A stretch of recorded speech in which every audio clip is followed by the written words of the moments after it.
James Conner in the running back room, what's good enough, what's not good enough. But first, breaking news, Michael Bidwell did something stupid again. Let's discuss.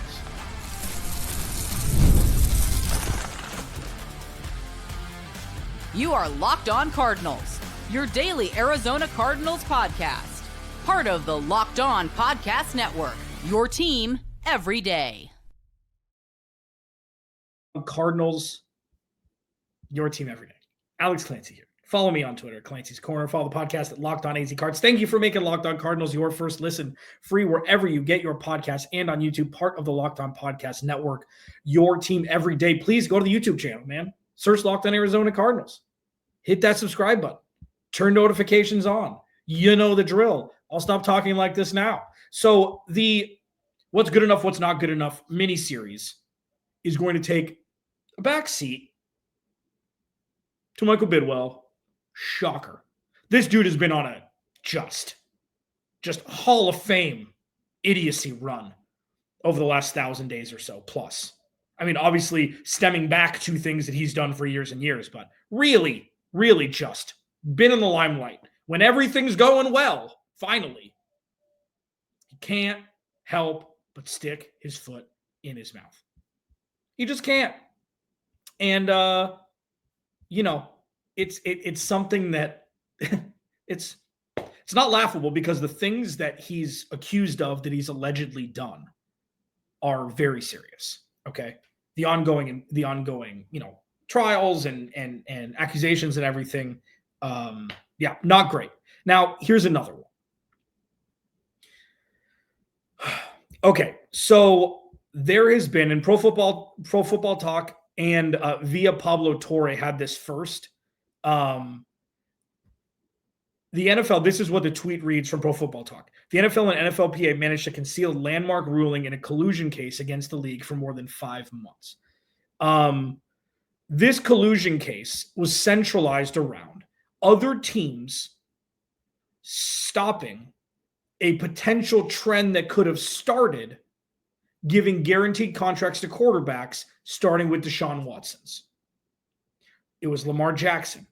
It was Kyler Murray. It was Michael Bidwell and Steve Keim quoted saying something to the effect of, paraphrasing, that Michael Bidwell saying, we're going to make sure that most of this money is incentive-based and not as much guaranteed. There are text conversations between Dean Spanos, the owner of the Chargers, and Michael Bidwell, where Dean Spanos congratulating Bidwell on Kyler's contract, kind of thanking him for the structure so he wouldn't have to give Justin Herbert all that guaranteed money. Now, initially, this came out earlier yesterday. Initially, it seemed kind of like a much ado about nothing situation where it's kind of like collusion is a bad thing, just in general. In business is not a good thing, okay? But with this, it seemed kind of like, okay, that was the dumbest contract ever given in the history of sport over Ryan Leaf, over Jamarcus Russell. It didn't matter. It didn't make any sense. You're giving him every dollar guaranteed. That was the only way they could get him there. $250 million guaranteed. It was asinine for a dude that hadn't played in a season and a half with all of those off the field allegations and charges. It's just like, it didn't make any sense. So my thought when I originally saw it was, okay, obviously owners are going to talk like this because it's like, that was stupid. Let's not do that. And Michael Bidwell just showed Michael Bidwell wants to give the least amount of dollars guaranteed possible to anybody except for one player who I will not discuss, who hasn't played with the Cardinals for a while. Now, today, this is a tweet from Pro Football Focus as well. Like, this is actually interesting. He tweeted this out. He goes, to those who say no one cares about the collusion ruling, we've had an avalanche of radio and podcast requests specifically to talk about that topic. I can't keep them all straight. It's fascinating. Okay. There are starting to become, there's more rumblings today. Another tweet from Pro Football Talk. It's Mike Florio, for those that don't know. With the previously hidden collusion grievance now seeing the light of day, multiple players are exploring their legal options against the NFL and the NFLPA. So, needed to do 8 minutes on this. Needed to discuss it. There is very, very little known right now. Okay. There are a handful of owners that have the verbiage has been leaked about text messages, conversations, things like that. Okay. We don't know what we don't know yet. More will come to light. I'm sure there will be fire, but not a lot of, or there'll be a lot of smoke, but not a lot of fire. Players don't win these in the NFL. They just don't. Their NFLPA is incredibly weak. Incredibly weak. Like, they need to take a book. They are the antithesis of the MLBPA, who does whatever the hell they want. It's the wildest thing. It's the wildest thing that players in Major League Baseball get guaranteed contracts and they never play. It's bananas. It is crazy to me. But there's going to be a lot of smoke. I think this is the beginning of the billowing of smoke. But,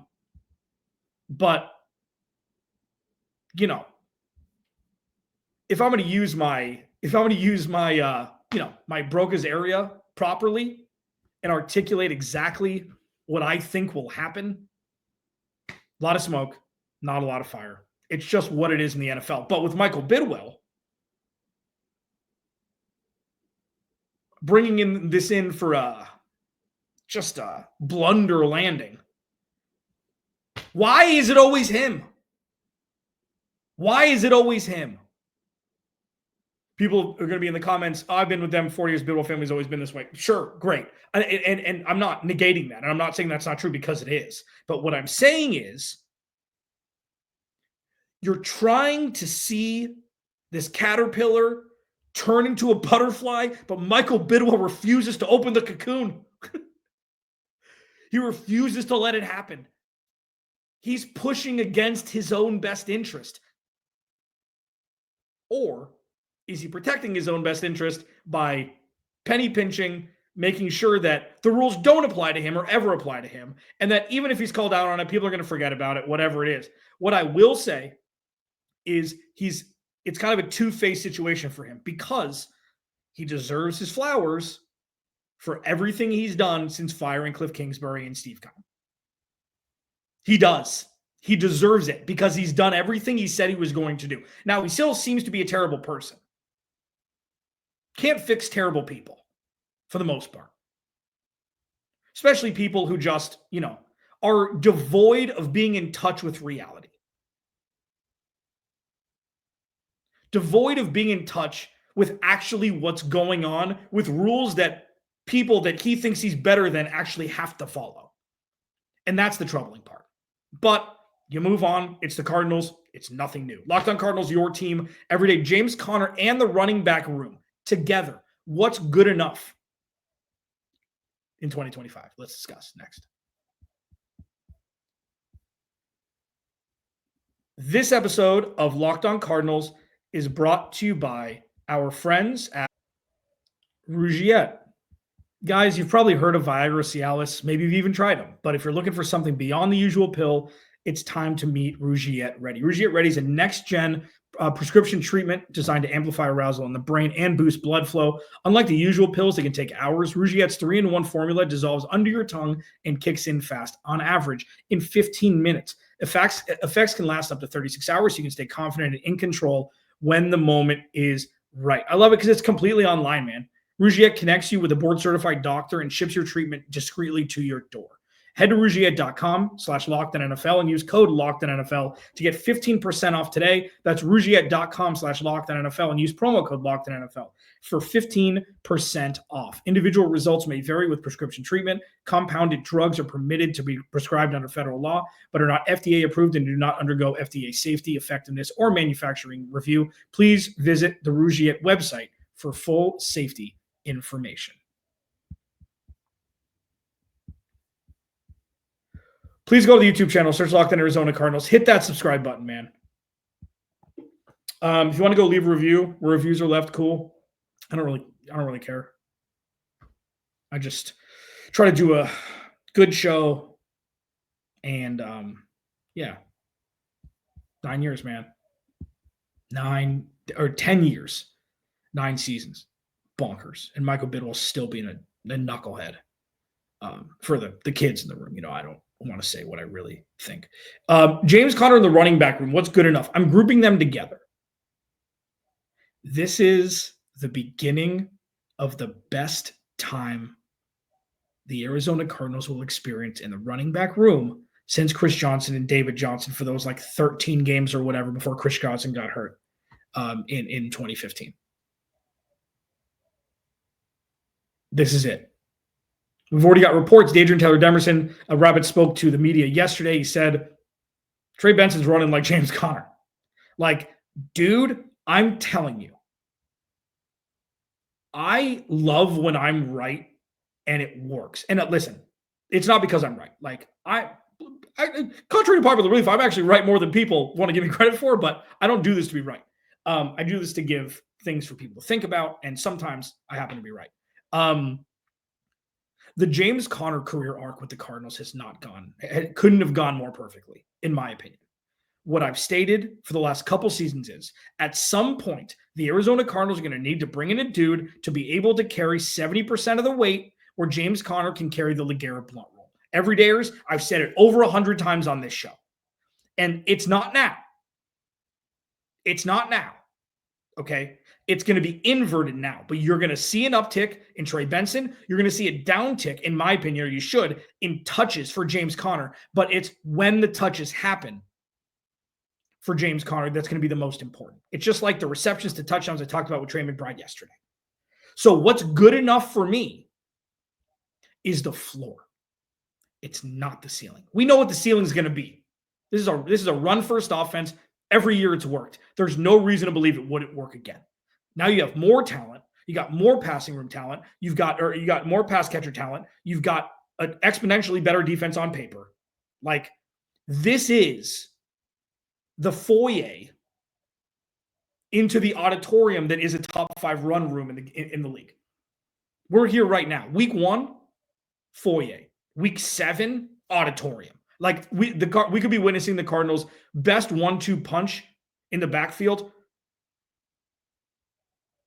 Period. If this works, this is like the beginning of an eclipse. Okay? The moon and the sun are right next to each other. I'm not getting my fingers out of there. Right next to each other. Okay? The eclipse hasn't started yet. But the good enough for me is that the eclipse begins in 2025. 65%, 35%, 60%, 40% touches for James Conner to Trey Benson. The good enough is if Trey Benson can get there. If Trey Benson gets there next year, and we saw the scoot, we saw it. He was deer in the headlights in camp. He was deer in the headlights during the first month of the season. But then, once they started giving him more touches, a series here and there earlier in the game, you started to see the juice. You started to see the burst. You started to see, oh yeah, that's what we witnessed at Florida State. So the good enough for me, if I'm going to quantify it, Trey Benson touches the ball 35+% of the time. James Conner, 12+ touchdowns.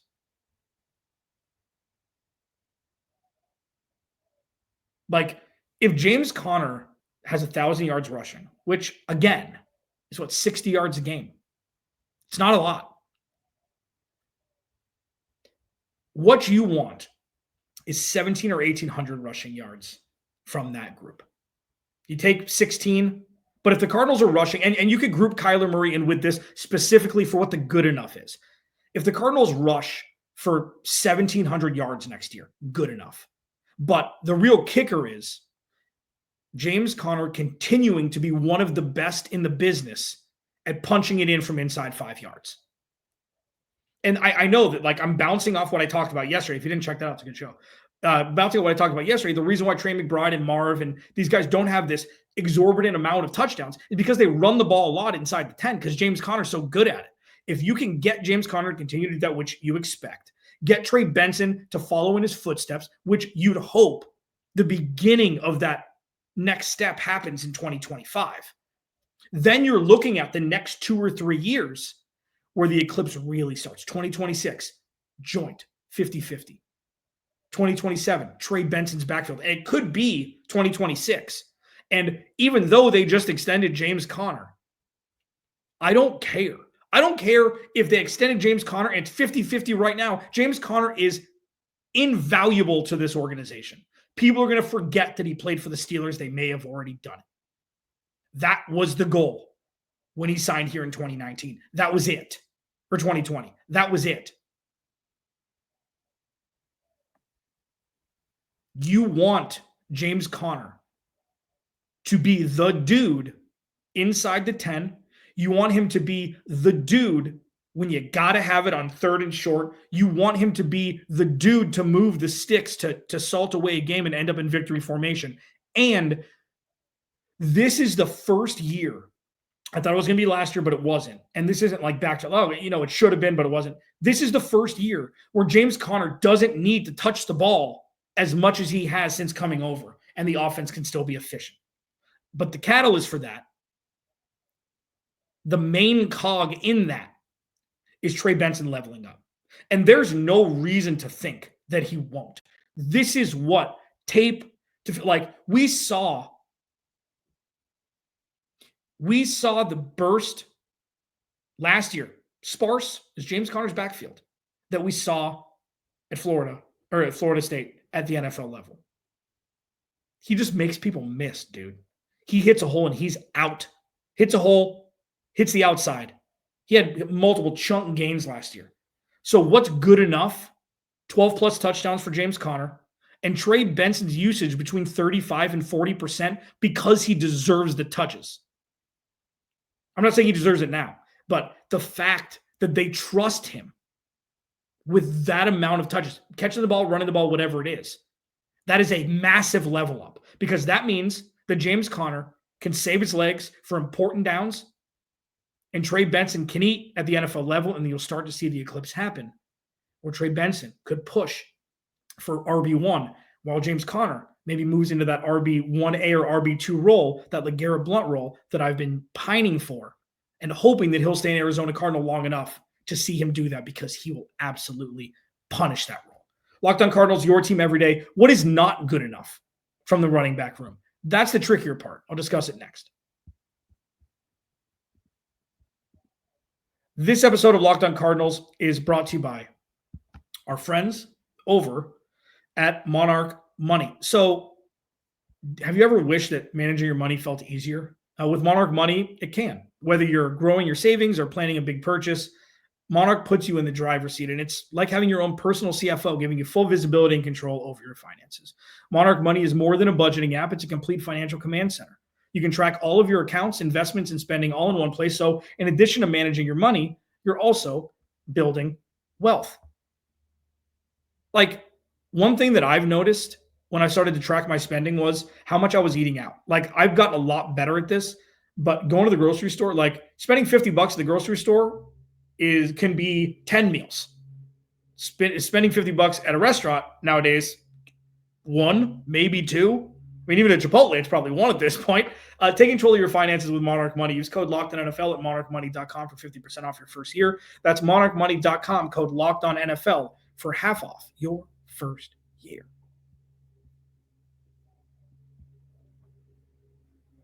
Please go to the YouTube channel. Search Locked On Arizona Cardinals. Hit that subscribe button, man. I think this Sunday will be 10 Sundays away. First preseason game is August 9th, bro. We did it. We're in the middle. We're in the eye of the storm. No, we passed the eye of the storm. Now we're in the storm, but you start to see blue skies. Blue skies and eclipse metaphors, same show. Can't get that anywhere else. What's not good enough for the Arizona Cardinals regarding the running back room? This is going to group in Drew Petzing here. The last one was performance-based, production-based, where Trey Benson, 40% because he deserves it. Cardinals are on easy street, man. Cardinals are on easy street if Trey Benson commands 40% of the touches. That is a winning elixir for this team. What's not good enough? Handoff, James Conner, first down. Handoff, James Conner, second down. Screen pass, James Conner, third down, first down. Handoff, James Conner, first down. Handoff, James Conner, second down. Not good enough anymore. This is not a team that can afford to lose a star, like any team. But they've got the ammo and the bandwidth to not have to force it like they have. You don't have to push the easy button every time. I've said this about Kyler Murray. Like, the best way to unlock this offense is to watch Trey McBride open, drag 5 yards, first and 10, drag a 5-yard drag route all the way across the field. He's open. He may get a first down. And then you see, Michael Wilson running a post. And if you wait an extra beat, he gets on top of the safety and it's a touchdown. Like, good and easy is what the Cardinals kind of do. It's like, okay, let's take the easy throw, take it. First and 10, second and 5 is better than second and 10. I get it. And with the talent that the Cardinals have in the pass room, you don't need to do it. Same thing with this. Like, Drew Petzing needs to unlock it. I don't know if this means getting Trey Benson and James Conner on the field more at the same time. I don't know what it means specifically with the iteration of this rush attack, what we're going to see in 2025. What won't be good enough, number one, what's not good enough is just hammering James Conner. It's not good enough. It's not good enough. It allows defenses to be laser focused. It's if Trey Benson is on the field, play action. They're not handing it to him. They're only giving the ball to James Conner. Like, the evolution of the play calling for Drew Petzing is going to be under a microscope incredibly in 2025. I think that's obvious.